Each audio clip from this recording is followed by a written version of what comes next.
Hello बच्चों, एक बार फिर से मैं अंकित शर्मा आपका एडू विथ होप के यूट्यूब चैनल पे बहुत बहुत स्वागत करता हूँ। आज के वीडियो में जनरली हम एक छोटा सा मोस्ट इम्पॉर्टेंट चीज़ आज हम पढ़ेंगे। वो चीज़ क्या है? तो हम देखिए आज पढ़ेंगे मेटल और नॉन मेटल को पहचानने के बारे में कि आप कैसे किसी भी मेटल को और नॉन मेटल को कैसे पहचान सकते हैं। ठीक है, पहचानने के बाद क्या होगा, जैसे जनरली इसका यूजेस की अगर हम बात करें तो क्या करेंगे, तो बेसिक मेथड जब आप हिट एंड ट्रायल मेथड पढ़िएगा तो उसमें बैलेंसिंग सिखाई जाएगी कि आपकी कौन से मेटल होगी और कौन से नॉन मेटल होती है। साथ ही अगर हम बात करें आयोनिक बॉन्ड जब आप पढ़िएगा तो आयोनिक बॉन्ड में भी पढ़िए कि एक मेटल दूसरे नॉन मेटल के साथ आपका बॉन्ड बनाता है। तो आप जब तक मेटल और नॉन मेटल को पहचानना नहीं सीखिएगा तब तक वर्क आप नहीं कर पाइएगा। ठीक है, तो आज के वीडियो में जनरली बस हम यही सीखेंगे कि कौन सा मेटल है कौन सा नॉन मेटल है और इसको हम निकाल कितने सकते हैं। ठीक है, ऐसे अगर बात की जाए तो टोटल अगर हम बात करें तो 118 एलिमेंट हमारे नेचर में एग्जिस्ट करते हैं, लेकिन सब के बारे में हमको अभी पढ़ना नहीं है। सारे का रिएक्शन हम जनरली अभी फिलहाल नहीं पढ़ते हैं। ठीक है, जितना हमें यूज है जो मोस्ट इंपॉर्टेंट है उसके बारे में हम जनरली पढ़ेंगे। ठीक है, तो देखिए 1 से 20 तक ज्यादा इंपॉर्टेंट है, अगर आप 30 तक याद कर लेते तो और अच्छा है। मैं याद किसको करने का कह रहा हूं, तो आप देखिएगा अगर ये बच्चे क्लास 8 के देख रहे हैं, 9th के देख रहे हैं, 10th के देख रहे हैं, 8 वाले के लिए बहुत ज्यादा बेनिफिशियरी रहेगा, 9th वाले के लिए भी और 10th वाले के लिए भी। ठीक है, तो सबके पास एक पीरियोडिक टेबल होगी, नहीं होगी तो 5-10 रुपए में आपके किसी भी स्टेशनरी शॉप पे मिलेगा, वहां से खरीद लीजिए क्योंकि इसका यूज अब आपको जरूर से जरूर मिलेगा। ठीक है, तो अगर सबसे पहले मैं अगर बात करूं कि आप किसी भी तरह के एलिमेंट को पहचानना है, क्या मेटल और नॉन मेटल। ठीक है, तो टोटल 118 एलिमेंट हमारे पीरियोडिक टेबल में लाइज करते हैं। आपको सबसे पहले क्या करना है, 1 से लेके 30 एटॉमिक नंबर तक सारा याद कर लेना है। अगर याद हो जाता है तो अच्छी बात है, याद हो जाती है तो अच्छी बात है। अगर सब आप उसको याद कर लीजिए तो ज्यादा बेटर होगा, आप इजीली बता सकते हैं कौन मेटल होगा और नॉन मेटल होगा। ठीक है, तो मैं कोशिश करता हूं आपको समझाने की। ठीक है, तो 1 से 30 तक, अगर नहीं भी तो कम से कम 1 से 20 तक कंफर्म आपको याद होनी चाहिए, क्योंकि बहुत सारा रिएक्शन जब हम लिखना सीखेंगे तो उसमें मेटल और नॉन मेटल की कॉन्सेप्ट को हम यूज करेंगे। ठीक है, ऐसा नहीं है कि इसका यूज वहां पे नहीं होगा। तो चलिए स्टार्ट कर लेते हैं, और बेसिकली मैं समझता हूँ कि आपको ये वीडियो ज्यादा पसंद आएगा। चलिए देखिए, तो अगर हम बात करें किसी भी तरह के, जैसे मैं एक लिख रहा हूं सोडियम, एक मैंने कैल्शियम लिखा है और एक मान लीजिए मैंने क्लोरीन लिखा है। ये 3 मैंने अभी एलिमेंट यूज किया है बोर्ड पे। ठीक है, ये 3 एलिमेंट मैंने यूज किया है, किसी किसी लोगों को याद होगा। या एक देखिए एक और छोटा सा मैं यूज करता हूँ ऑक्सीजन, ये भी आपको पता होगा। तो ये मैंने 4 एलिमेंट यूज किया है अभी फिलहाल। क्या क्या है, क्लोरीन है, कैल्शियम है, सोडियम है और ऑक्सीजन है, ये 4 मैंने यूज किया है। ठीक है, ये चारों का एटॉमिक नंबर जो है, जिसको हम परमाणु संख्या हिंदी में बोलते हैं। ठीक है, मतलब नंबर ऑफ एटम इसमें जो है। ठीक है, तो हर एलिमेंट को आपको एक परमाणु संख्या मतलब एटॉमिक नंबर दी गई है। ठीक है, जिसमें क्या होता है कि एटॉमिक नंबर जिसको हम बोलते हैं उसको क्या बोलते हैं, एटॉमिक नंबर बोलते हैं। और ये एटॉमिक नंबर जो है वो नंबर ऑफ प्रोटॉन बराबर नंबर ऑफ इलेक्ट्रॉन के बराबर होता है। नंबर ऑफ प्रोटॉन और नंबर ऑफ इलेक्ट्रॉन के बराबर होता है। देखिए 8 वाले बच्चे को कुछ चीजें नहीं समझ में आएगी, रीजन क्या है। जैसे देखिए आप प्रोटॉन और इलेक्ट्रॉन बोल रहे, बात समझ में नहीं आ रही, तो इसको इस प्रकार से समझिए, हम एक इंसान है ना, आप लोग भी एक इंसान है। ठीक है, तो जनरली एक इंसान के अंदर 2 चीजें होती है, पॉजिटिविटी होती है और निगेटिविटी होती है, मतलब अच्छी गुण भी होती है और खराब गुण भी होती है। ठीक है, उसी तरीके से ये एटम है, इसके अंदर भी 2 चीज होगा, मतलब इंसान न्यूट्रल दिखता है, जब अच्छा बनना है तो अच्छा, जब खराब बनना है तो खराब। तो सेम चीज यहाँ पे भी होता है, एटम के अंदर में भी दोनों चीजें, अच्छी चीजें भी और खराब चीजें भी। ठीक है, तो अच्छी चीजें कहने का मतलब पॉजिटिव चार्ज हो जाएगा और खराब चीजें कहने का मतलब नेगेटिव चार्ज। मैं बस समझाने के पर्पज से बता रहा हूँ। तो नंबर ऑफ प्रोटॉन मतलब पॉजिटिव, प्रोटॉन को पॉजिटिव मानते हैं और इलेक्ट्रॉन को निगेटिव मानते हैं। ठीक है, तो मेटल को पहचानने और न पहचानने का काम जो करेगा वो सिर्फ कौन करेगा, इलेक्ट्रॉन करेगा। क्या करेगा, इलेक्ट्रॉन करेगा। ठीक है, थोड़ा सा और समझिएगा, मैं बेसिकली 9th के बच्चे को और 10th के बच्चे को हिंट ज्यादा कर रहा हूँ। ठीक है, आपने अभी तक इलेक्ट्रॉनिक कन्फिग्रेशन पढ़ा होगा। ठीक है, इलेक्ट्रॉनिक कन्फिग्रेशन, इस इलेक्ट्रॉनिक कॉन्फ़िगरेशन कहने का क्या मतलब कि इलेक्ट्रॉन को हम फिल करते हैं अलग अलग सेल में। सेल कहने का मतलब अगर आप जेल जाइएगा, जाना तो नहीं चाहिए, अगर आप जेल गए होंगे, ठीक है, तो वहां पे क्या होता है, अलग अलग सेल, हर कैदी के लिए अलग अलग एक सेल बनाई जाती है, ठीक है। मैं आपसे गलती से मैं बोल दिया, ऐसे तो आपको जेल जाना नहीं चाहिए, ठीक है। तो बस मैं समझाने के पर्पज से बता रहा हूँ कि अलग अलग अलग सेल होते हैं। सेल मतलब हर कैदी के लिए अलग अलग आपके क्या होते हैं, वार्ड बने हुए होते हैं, जो खुखार टाइप के होते हैं उनके लिए अलग सेल बना रहता है। तो ये खुखार वाले हैं सब, ठीक है। तो यहाँ हर जगह क्या होगा, अलग अलग सेल बना हुआ है। अलग अलग सेल कहने का मतलब, अब देखिए ऐसा नहीं है, सेल आप जेल में गए हैं, जेल में इस कारण से ले रहा हूं ताकि आप ज्यादा अच्छे से समझ पाइएगा। जेल में जब जाइएगा तो होता है एक बाहुबली होता है, मतलब अगर मान लीजिए कि कोई आपको ताकतवर या बहुत ज्यादा बदमाश है आपका, ठीक है, तो उसके लिए अलग सेल बनाया जाएगा। जो नॉर्मल है, चोरी लूटपाट ये करता है, उसके लिए अलग होगा। तो उसी तरीके से इलेक्ट्रॉन का फिलामेंट होता है। इलेक्ट्रॉन का फिलामेंट कैसे डिपेंड करता है, तो उसमें भी सेल होती है, KLMN। अभी फिलहाल ये पढ़िए, इसके बाद SPDF वाला भी मैं बताऊंगा, लेकिन फिलहाल अभी ये पकड़ते हैं। तो नाम दे दिया गया अलग अलग सेल का, एक का K दे दिया, एक का L, एक का M और दूसरे का N दे दिया, ठीक है। चार यहाँ पे मैंने सेल लिखा है, KLM और N, ठीक है। इस सेल में देखिए कहता है, अब जैसे देखिए चोरी लूटपाट करने वाला है तो उसको क्या करेगा, दो को एक साथ बैठा दे सकता है, तीन को बैठा दे सकता है, चार को बैठा दे सकता है। और जो खुखार होगा, जो सबसे बदमाश होगा, उसको अलग सेल दिया जाता है, ठीक है। तो सेम चीजें यहाँ पे भी होंगी, ठीक है। यहाँ पे भी क्या होगा कि पहला जो सेल होगा उसमें 2 इलेक्ट्रॉन भरा जाता है।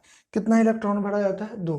तो ये कहता है कि 2 में हम फुल हो गए, अब इससे एक्स्ट्रा हमारी रखने की क्षमता नहीं है। कौन बोलता है, के वाला बोलता है, ठीक है। अब एल आता है, तो एल में 8 भरा आता है, कितना, इसमें ये थोड़ा सा सेल बड़ा हुआ, ठीक है, तो इसमें नंबर ऑफ इलेक्ट्रॉन कितना ज्यादा भरा सकता है, 8। मतलब 8 इंसान से ज्यादा ये भी कहेगा कि मेरी कैपेबिलिटी नहीं है। अगर मान लीजिए कि टोटल 11 है, टोटल 11 है, तो 2 इसमें भरा जाएगा, 8 इसमें भरा जाएगा, और एक को फिर ट्रांसफर कर देगा, कहेगा 8 से ज्यादा हम रख ही नहीं सकते, तो एक कहाँ चलाएगा, यहाँ आ जाएगा, ठीक है। तो इसकी 2 क्षमता थी, इसकी 8 क्षमता थी। अब इससे छोटा सेल नहीं होगा, हर बार कम से कम 8 इलेक्ट्रॉन 8 लोगों को भरना ही पड़ेगा, रहे चाहे ना रहे, ठीक है। तो जैसे मान लीजिए नहीं रहेगा तब तो कोई बात ही नहीं, तब तो भर ही नहीं सकते, लेकिन जब रहेगा तो 8 से ज्यादा नहीं भर सकते। तो 2 भराएगा, 8 भराएगा, इसमें भी कितना भराएगा, 8 भराएगा, इससे ज्यादा नहीं भराएगा, और इसमें जो जाएगा वो 18 जाएगा, ठीक है। तो अगर 18 नहीं मिला तो कम से कम 8 जाएगा ही जाएगा, इससे छोटा सेल अब नहीं बनता है, ठीक है। सबसे पहले कौन सा, आपसे एक तेजी से पूछ लेते हैं। 4 नाम मैंने लिखे, KLM और N, ठीक है। सबसे पहला 2, दूसरा 8, तीसरा 8 और चौथा 18, ऐसे याद रखना है, ठीक है। तो आई होप आप समझ गए होंगे। अब बोलोगे सर आप स्टार्ट किए मेटल और नॉन मेटल पढ़ाना, आप पढ़ा रहे हैं KLM, क्या मजाक है। तो देखिए इसका यूज हम अभी करेंगे, कैसे। मेटल की बात करते हैं, मेटल। तो सबसे पहले हमने देखिए 4 यहाँ पे लिखा था, सोडियम, क्लोरीन और ऑक्सीजन, ठीक है। ये सब जगह जो भर रहे हैं वो नंबर ऑफ इलेक्ट्रॉन भर रहा है, ठीक है। और number of electron atomic number के आधार पे होता है। तो मैंने कहा है कि आपको एटॉमिक नंबर याद सारे एलिमेंट का कर लेना है, ठीक है। जैसे सोडियम की बात करते हैं, सोडियम, ठीक है, अगर आप नहीं पहचानना सीखे तो सोडियम का एटॉमिक नंबर कितना होता है, 11 होता है। सोडियम का एटॉमिक नंबर कितना होता है, 11 होता है। और जब सोडियम का एटॉमिक नंबर 11 हो गया तो इसको भरना शुरू किया, किसके, जेल वाले सेल में। तो पहले में कितना भरेंगे, 2, दूसरे में कितना भरेंगे, 8, पहले में 2, दूसरे में 8, तीसरे में कितना, 1, ठीक है। अब ये 8 फुल हो गया, ये कहेगा इससे ज्यादा हम नहीं रख सकते, तो 1 भगा देगा, तो भगा दिया, तो यहाँ कितना बच गया, 1 बच गया, ठीक है। तो इस वाले सेल में कितना हो गया, थर्ड सेल में कितना दिख रहा है, 1 दिख रहा है। अब कोई कोई बच्चा बोलेगा सर 8 मांगता है 1 दे रहा है, कोई बात नहीं है, 8 में 8 लोगों की रहने की कैपेसिटी है, 1 जाके रह भी लेगा तो कोई दिक्कत नहीं है। 9 नहीं रह सकता, 8 की कैपेसिटी है, 9 नहीं रह सकता है, ठीक है। तो इस तरीके से हो गया, ठीक है। तो देखिए बात समझिएगा, यहाँ पे क्लोरीन है, क्लोरीन की अगर हम बात करें तो इसका 17 होता है, कितना होता है, 17 होता है। ये हमारा सोडियम था और ये हमारा क्लोरीन रहा, ठीक है, इसका 17 होता है। तो पहले में कितना, 2, फिर 8, फिर 7, ठीक है। फिर इसी तरीके से एक और मैंने लिया था आपका ऑक्सीजन, ऑक्सीजन, इसका एटॉमिक नंबर आपका होता है 8, कितना होता है, 8, हमने बोला है, याद कर लीजिएगा। और मैं कंफर्म बता रहा हूं, एक बार जब आपसे हो जाएगा तो आप पूरी तरीके से इसको अच्छे से समझ पाइएगा और आप आसानी से बता पाइएगा, ठीक है। तो ऑक्सीजन कितना होता है, 8 होता है। तो ऑक्सीजन 8 होता है, तब क्या करेंगे, तो पहले भरेंगे 2, फिर 6। अभी कब सबसे ज़्यादा इसके पास 8 कैपेबिलिटी थी, लेकिन था कितना, 6 ही इसके पास रह गया, तो 2 और 6 रह गया। ठीक है, इससे ज़्यादा इसके पास नहीं है। ठीक है, तो अब समझिएगा, एक और मैं लिखा था, कैल्शियम लिखा था। ठीक है, मैं लिख देता हूँ, 2-4 का एग्जाम्पल इस कारण से ले रहा हूँ कि 2 मैं बताऊंगा, 2 आप बताइएगा, है ना, दोनों की तरफ से काम होगा तो ज़्यादा मजा आएगा। ठीक है, तो कैल्शियम की बात करें तो इसका 20 होता है, तो पहले में कितना 2, फिर कितना 8, फिर इसमें भी कितना जाता है 8, और अब जो जाएगा वो अब 2 8 10 10 8 18, और लास्ट में कितना बच गया 2, तो टोटल हो गया 20। ठीक है, तो कितना इजी है, भर दिए। अब देखिए, अब हम बात कर रहे थे मेटल को पहचानने की और नॉन मेटल को पहचानने की। ठीक है, देखिए मैंने बेस अब तक 10 मिनट के वीडियो में मैंने आपका पूरा बेस बनाया है। ठीक है, और जब बेस बन ही गया तो फिर कोई समस्या ही नहीं रह गया कि आपको मेटल ना पहचानना है और नॉन मेटल ना पहचानना है। ठीक है, मैं यहाँ साइड में लिख रहा हूँ, अभी साइड में लिख रहा हूँ, इसको ध्यान देना है। मेटल वो होगा जिसके लास्ट सेल में 1 2 और 3 हो। लास्ट सेल में क्या हो, 1 2 और 3 हो। ठीक है, अब यहाँ पे देखिए सोडियम है, ये लास्ट सेल, इसका ये लास्ट सेल, इसका ये लास्ट सेल, इसका ये लास्ट सेल, और इसका ये लास्ट सेल, सबका दिख रहा है लास्ट सेल आपको। ठीक है, ये चीजें समझने के बाद 20 तक आपको बनाना है, और 20 तक तो आपको करना ही करना है। साथ ही मैं कुछ क्वेश्चंस दूंगा, उसको सॉल्व करके आपको कमेंट सेशन में बताना होगा। ठीक है, ये आपका काम रहेगा और प्लीज आप करिएगा। ठीक है, तो देखिए मैंने क्या बोला, मेटल वो होगा जिसका लास्ट सेल में 1 2 3 होगा, तो यहाँ 1 दिख रहा है, यहाँ 2 दिख रहा है। ठीक है, मतलब ये सोडियम और ये कैल्शियम, ये दोनों क्या होंगे, आपके मेटल हो जाएंगे। ठीक है, कोई दिक्कत नहीं है समझने में। अब देखिएगा, जो आपका नॉन मेटल होगा, नॉन मेटल वो क्या हो जाएगा, 4 5 6 और 7, ऐसे ऐसे। एक चीज और बता देता हूँ, 4 वाले को मेटलवाइड कह देते हैं कि ये दोनों की तरह काम करता है, लेकिन इसको फिलहाल आप नॉन मेटल की कैटेगरी में रखिए। 1 2 3 वाला मेटल होगा, 4 मेटलवाइड होता है। ठीक है, 4 वाला का नॉर्मल आपका मेटलवाइड, मतलब दोनों की तरह कभी कभी काम करता हुआ दिखेगा, मेटल की तरह भी और नॉन मेटल की तरह भी। ठीक है, अब देखिए, तो इसको नॉन मेटल की कैटेगरी में, तो 5 6 7 जिसके लास्ट में रहेगा वो नॉन मेटल होगा, और 8 वाला जिसके लास्ट सेल में 8 है, उसको हम इनर्ट गैस बोलेंगे। क्या बोलेंगे, इनर्ट गैस। तो जनरली ये सब नॉन मेटल में ही आएगा। ठीक है, ये सारा चीज नॉन मेटल में ही आएगा, लेकिन चलिए मैंने जब बता दिया अलग अलग इंडिविजुअल, तो आपको इंडिविजुअल बताना है। तो देखिए क्लोरीन का कितना लास्ट सेल में 7 है, तो 7 वाला क्या होता है, नॉन मेटल, तो ये आपका क्या हो गया, नॉन मेटल। ठीक है, 6 क्या है आपका लास्ट सेल में 6 ऑक्सीजन का, तो ये भी आपको क्या दिख रहा है, यहाँ दिख रहा है, तो ये भी आपका क्या हो गया, नॉन मेटल हो गया। ठीक है, इसी तरीके से देखिए नियोन होता है, नियोन का 10 होता है, तो इसको हम क्या बोलेंगे, 2 और 8।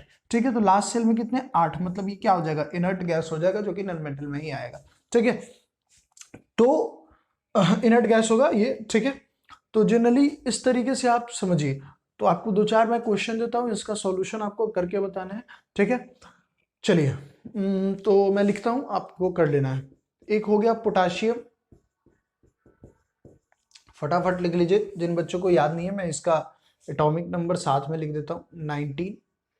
फिर आपका 18 आर्गन, कमेंट करके जरूर से जरूर बताइएगा। ठीक है, फिर 9 फ्लोरीन। ठीक है, आपको मेटल और नॉन मेटल जरूर कमेंट करके बताना है, ये कंफर्म करिएगा। ठीक है, और आपको एक दे देता हूं कार्बन, ये क्या होगा। ठीक है, इसका 6 होता है। फिर नाइट्रोजन, ये भी बताना आपको क्या होता है। ठीक है, तो ये चीज को ध्यान रखिएगा। एक्सेप्शन में एक पढ़ लीजिए, हीलियम। हीलियम एक इनर्ट गैस है जिसके आउटर मोस्ट सेल में, मतलब जो लास्ट सेल होते हैं उसमें 2 होता है, तो सेल ही आपका पहले में ही ये 2 भर जाता है, इसका एटॉमिक नंबर 2 होता है, तो पहला ही सेल भर जाता है, तो ये इसका जो ये आपका इनर्ट गैस ही होता है। ठीक है, ये एक्सेप्शन है, आपको ये चीज़ ध्यान रखिएगा। ठीक है, तो आई होप आपको मेटल और नॉन मेटल पहचानना आया होगा। तो वीडियो को देखने के लिए बहुत बहुत धन्यवाद। अगर आपको ये वीडियो पसंद आ रहा है तो please like and subscribe our YouTube channel, और साथ ही ज़्यादा से ज़्यादा शेयर करिए। Thanks for watching.